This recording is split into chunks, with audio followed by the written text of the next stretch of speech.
Good day and happy May.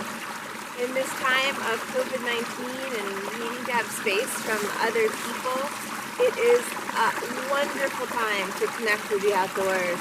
And the plant people, which my first herbalist talked to me about, is the plant people, which is a really challenging initial concept for me, but has become something that I really endorse.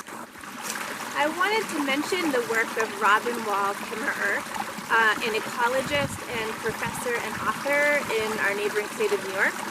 Her work on language, as well as plants, really resonates with me.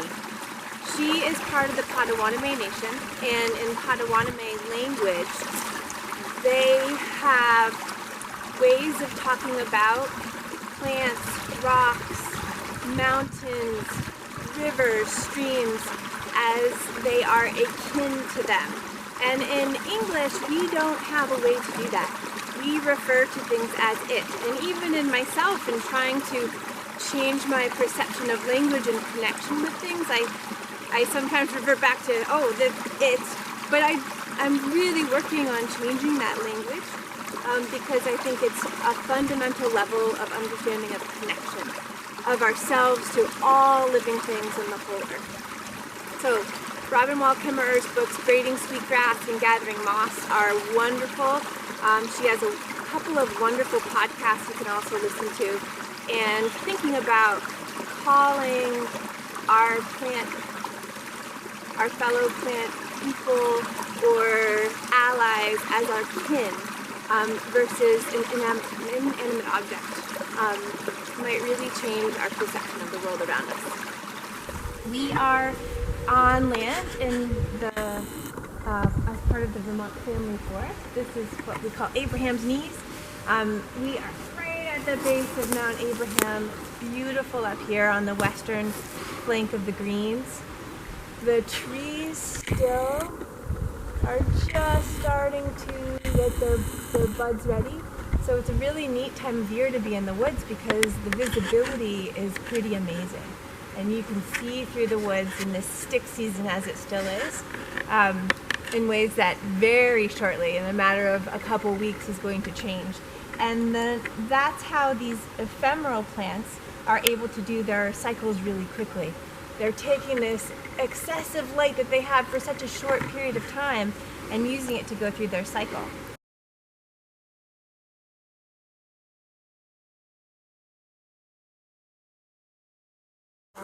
This may look to some like a wild leaf or a ramp. It's growing near this nice stream, but this is false hellebore. You can see a bunch of this false hellebore growing behind me. When false hellebore first comes up as this little seedling of a plant, it does look a little bit like ramps, but it's ribbed rather than being pretty entire and flat like a ramp. And then it quickly develops into something that looks quite different. I will note that false hellebore is poisonous, so definitely something you don't want to eat. And the other way that you can really tell a ramp from false hellebore is by your sense of smell. Our olfactory sense will often tell us. So if we're coming up onto a big forest of ramps, my nose will tell me I'm there sometimes before my eyes. And here are our wild ramps. The ramps are a smooth, bright green leaf, often red, but sometimes white at the base. Here there's only about 5 individuals, so I'm not going to pick these guys. We're going to let them continue to grow in this really rich soil. Like, look at how nice and beautiful that earth is. And here we have some early fiddlehead shoots.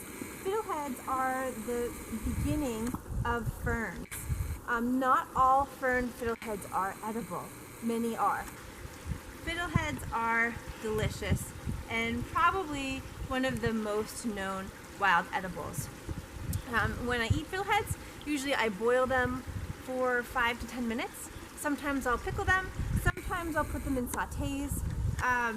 Fiddleheads, because they're so dense, can be a little gritty, so it's nice to soak them for a while before you cook them. I had a woman who's been watching Eating the Forest ask me, well, is that how you eat? No, this is a complement to food, and remembering that food is our first medicine, so what we're consuming every day is really the foundational construct of our health.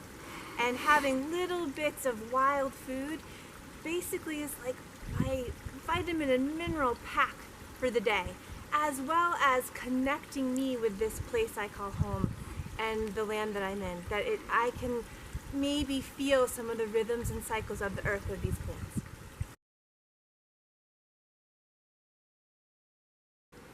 Using Newcomb's Wildflower Guide is a wonderful way to discover plants in the woods, particularly plants that are flowering, although when you get used to using the book, you can also use it to try and decipher what a plant that isn't flowering might be. But really fun to just discover what a plant is, so that we can call them by name, so that we can start to recognize these guys as they come up, and it's almost like seeing a friend you haven't seen for a long time. So using Newcomb's Wildflower Guide for this beautiful spring ephemeral, we're going to ask ourselves 3 questions. First question is, what type of flower is it? Is it an irregular flower or a flower with regular parts of how many? Looking at these, we notice there's 5 petals and it's a very regular flower. So I will first give myself the number 5, which is easy to see in the dichotomous key, that this is a flower with 5 regular parts. The second question is plant type. Is this a plant with leaves? Yep, we've got leaves. Unlike coltsfoot, which is a plant that comes up as a flower before the leaf, the leaves are not coming from the base, so it's not a basal leaf only plant. These leaves are coming right apart from or across from one another, so they're an opposite leaf. So I'm going to call this a wildflower with opposite or whorled leaves. A whorled leaf would be a plant that has leaves that come around in a circle. Third question is, are there no leaves, or how do the leaves look? This is an entire leaf. There's no notches or divisions in it like the Dutchman's breeches that are really divided and ferny looking. So with those 3 questions and those answers, I generated a number.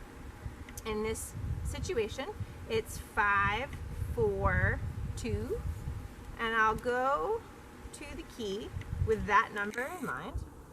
And then it's going to ask me, okay, this is a flower with 5 regular parts with opposite or whorled leaves. And it says, for pink, red, blue, or purple flowers, go to page 270. And on page 270, I see the Carolina Spring Beauty. Leaves are oval, 1 to 3 inches long. It grows south to New England. And Spring Beauties are pink or white, veined with darker pink at times. They're low plants of moist woods in the spring and the purslane family, or Claytonia.